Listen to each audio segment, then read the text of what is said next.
मन में श्वास चल रही है, एक बार बिहारी जी की दर्शन जरूर कराना महाराज। अब आगे महाराज सुखदेव जी कहते हैं राजन, इधर जब भगवान ने कंस मर्दन का लीला की तो आज कंस की पत्नियां अस्थि और प्राप्ति रोने लगी। जब अस्थि प्राप्ति रोने लगी तो क्या हुआ, वो अपने पिता के घर चली गई जरासंध के। और जब पिता ने देखा कि मेरी पुत्रियां विधवा हैं तो पूछा कि क्या बात है। तो आज उन्होंने बताया कि आज कृष्ण ने मेरे पति की हत्या कर दी है महाराज। तो आज मानो जरासंध क्रोधित हो गया और 23 अश्विनी सेना लेकर के आज मथुरा पर चढ़ाई करने लगा। कहते हैं कि मथुरा में दोनों भैया कृष्ण और बलराम बड़े प्रेम से रह रहे थे और महाराज उग्रसेन बड़े अच्छे से राज्य कर रहे थे। तो उग्रसेन जी महाराज के ऊपर आज जरासंध ने हमला कर दिया। एक बार नहीं, 2 बार नहीं, 3 बार नहीं, बल्कि 17 बार भगवान को मारने के लिए आया, मगर भगवान ने उसको हरा दिया।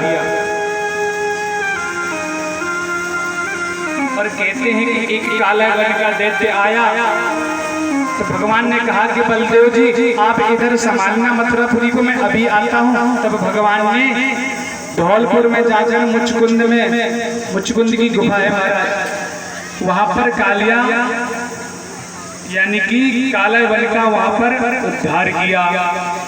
और इसके बाद महाराज भगवान ने कहा कि अब एक लीला और बताया है कि भैया इस बार जरासंध सोच रहा है कि 17 बार मैंने हमला किया मगर मेरी हर बार पराजित हो गई। अब ऐसा क्या करना चाहिए कि मेरी जीत हो जाए। तो उसने अपने गुरु जी से पूछा तो गुरु जी ने कहा कि तुम संतों की और ब्राह्मणों की सेवा करो तो तुम्हारा काम जरूर बनेगा। तो आज जरासंध ने महाराज सभी ब्राह्मणों को बुला करके घर में अनुष्ठान करवाया और कहा कि अगर इस बार मेरी जीत नहीं हुई ना तो समझ लेना तुम सबके गर्दन काट दूंगा। आज जब इस बात का पता भगवान को लगा तो आज भगवान अपने हाथों को अपने बस में करते हैं। और जब जरासंध लड़ने के लिए भगवान के पास आया तो भगवान रण छोड़ करके भाग गए। तो तब से उनका नाम पड़ा रणछोड़। रणछोड़ भगवान की जय जय श्री राधे श्याम।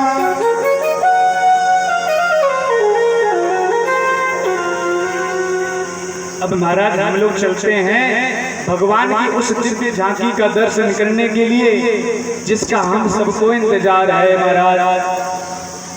कहते हैं कि बड़े भैया का पहले विवाह होता है ना, तो इसलिए आज रेवत की कन्या से भगवान बलदेव जी का रेवती से विवाह हुआ। और एक महाराज ग्राम था, कौन सा ग्राम? तो सुखदेव जी ने आज भगवान के विवाह की चर्चा की है। कहते हैं कि भगवान जब रणछोड़ का नाम उन्होंने पाया था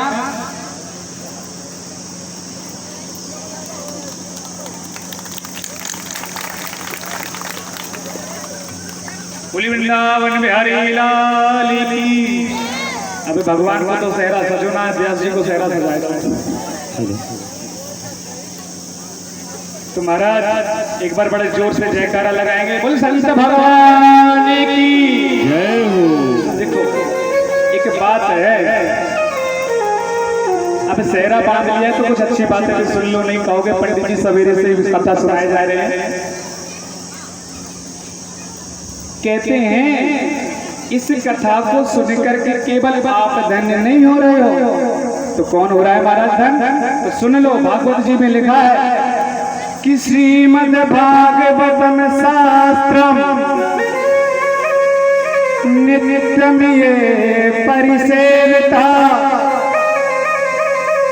पितरमातुश्च भार्याया कुल पंक्ति सुतारता।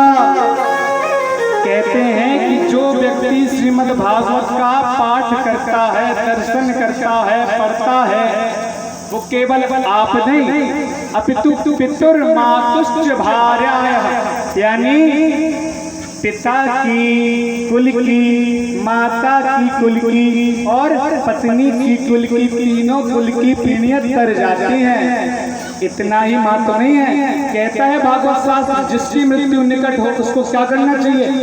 एकम भागवतम शास्त्रम केवल मुक्तिदानेन गर्जति। यानी भागवत जी में भागवत जी खुद कह रही हैं कि एकमात्र शास्त्र भागवत महापुराण है जो मुक्ति देने के लिए गर्ज रहा है। हमने बताया था कि स्वर्गे सत्य च कैलासे वैकुंठे सत्यम रसः। ये जो भागवत का मूल पाठ और संक्षिप्त में वर्णन मैं आपको सुना पा रहा हूँ, ये भगवत कृपा संत कृपा ही तो है, वरना मेरी वाणी में इतना सामर्थ्य नहीं है कि मैं यहाँ से 4 घंटे आपको कथा श्रवण करा पाऊँ। जब मेरे होंठ सूखने लगते तो मैं भगवान से बस यही प्रार्थना करता हूँ कि हे भगवान, आपकी लीला सुनने के लिए इतने लोग पधारे हैं दूर दूर से, कि आप इनका ध्यान नहीं रखेंगे? तो भगवान आशीर्वाद दे देते कि आप चिंता मत करो, हम सबको बैठा के रखें। तो आपसे ही तो हम बोलते हैं